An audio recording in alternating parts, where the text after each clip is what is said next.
সকালের ব্রেকফাস্টে একটু পিজা, সকালের ব্রেকফাস্টে 2 পিস পাউরুটি, তার সঙ্গে 1 কাপ গরম কফি চিনি ছাড়া। এই সাহেবি খানাটা বন্ধ করুন।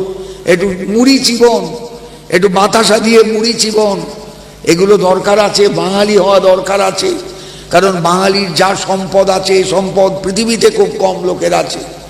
আমরা মহাপ্রভুকে পেয়েছি, এর থেকে বড় সম্পদ কি আছে? আমরা নিত্যানন্দকে পেয়েছি, এর থেকে বড় সম্পদ কি আছে? বলুন দেখিনি সত্যি কথা। কি করতে এসেছেন এই মন্দিরে? একটু মহাপ্রভুকে দর্শন করতে, নিত্যানন্দকে দর্শন করতে। তাহলে সেই সম্পদকে যদি চিনতে পারেন আমাদের সম্পদ বলে, তাহলে একটু বাঙালি হওয়ার দরকার আছে। সাহেব হয়ে কোনো লাভ নেই, আমাদের দরকার একটু বাঙালি হয়ে বেঁচে থাকা। বাঙালির একটা গৌরব আলাদা, তার ইতিহাস অন্যরকম, তার অসাধারণ একটা বিকাশের একটা ক্রোনোলজি আছে। আস্তে আস্তে ধীরে ধীরে তার বিকাশের একটা পরিস্থিতি আছে। এগুলোকে বোঝা দরকার। আমরা কেউ বুঝি না, কেউ বুঝি না। আমরা ধেই ধেই করে শুধু জয় গৌর জয় গৌর 2 বার ধ্বনি দিলাম, কিন্তু বুঝলাম না যে মহাপ্রভু কি দিয়ে গেলেন, নিতাই চাঁদ কি দিয়ে গেলেন। আমাদের বাঁচতে শিখিয়ে গিয়েছেন নিত্যানন্দ, আমাদের বাঁচতে শিখিয়ে গিয়েছেন মহাপ্রভু। ভাগবত দিয়েছেন একথা বললে ভুল হবে, ভাগবত ছিলেন, কিন্তু আমরা ভাগবত উপলব্ধি করতে পারিনি। श्री गोविंद देव जी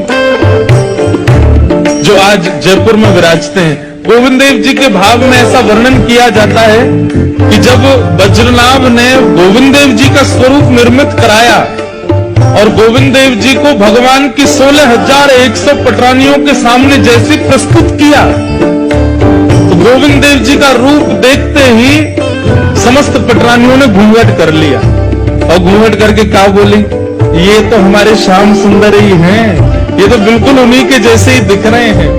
ऐसे श्री गोविंद देव जी वृंदावन के अष्टदल कमल के मध्य में विराजमान है, जो कुछ वर्ष पहले जयपुर में विराजमान हुए। वो गोविंद देव जी हमारे वृंदावन के प्राणधन ठाकुर जी हैं।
আচ্ছাদন চেতন আছে, কেউ বা বলতে পারে, কেউ বলতে পারে না, কিন্তু শুনতে পারে।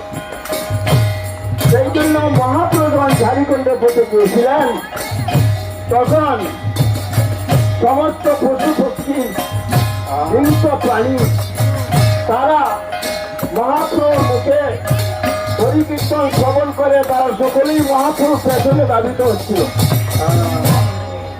ঝাড়িখণ্ডের পথে একটা জায়গা আছে যে সমস্ত পশু তারা মহাপ্রভুর সংকীর্তনে সমর্থ হয়েছিলেন এবং তাদের পায়ের ছাপ, সেখানকার যে পাথর কিন্তু বিগলিত হয়ে গেছিল, রাজা হয়ে গেছিল সেখানকার পাথর। এটাকে হরিণ নিজে গর্বে বানালেন।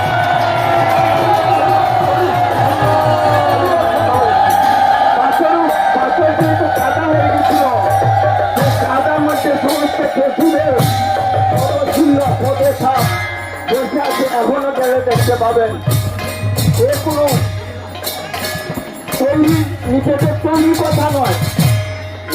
যদি কারো ভাগ্য হয় সেই স্থানে যান, তাহলে দেখবেন সেখানকার পশুগুলোর পায়ের কাজ। মহাপ্রভু যখন জগন্নাথ মন্দিরে গিয়েছিলেন, জগন্নাথ মন্দিরে গিয়ে জগন্নাথকে যখন তিনি ট্রেনে আবিষ্ট হয়ে জগন্নাথকে দর্শন করছিলেন তখন সেইখানটাতে গরুর স্তম্ভের পাশে মহাপ্রভু দাঁড়িয়ে জগন্নাথকে দর্শন করেছিলেন। দেওয়ালে যে হাতটা দিয়েছিলেন, হাতের পাঁচটা আঙুলের দাগ বসে গেছে।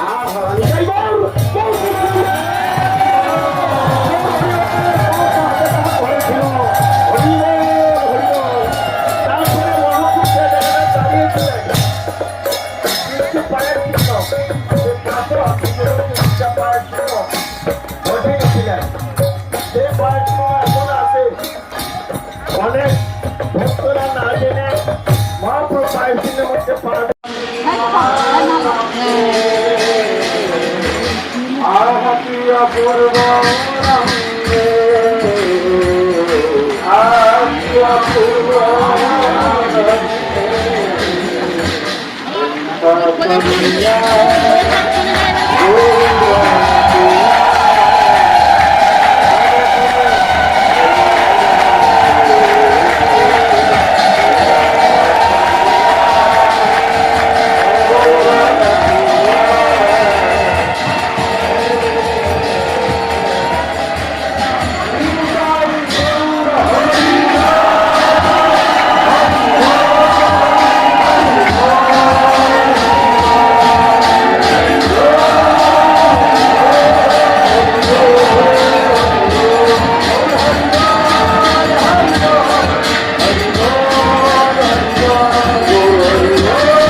heavily.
राम के दुलारे वीर पवन सुत, राम के दुलारे वीर पवन सुत, बारंबार प्रणाम तुम्हें है, बारंबार प्रणाम तुम्हें है।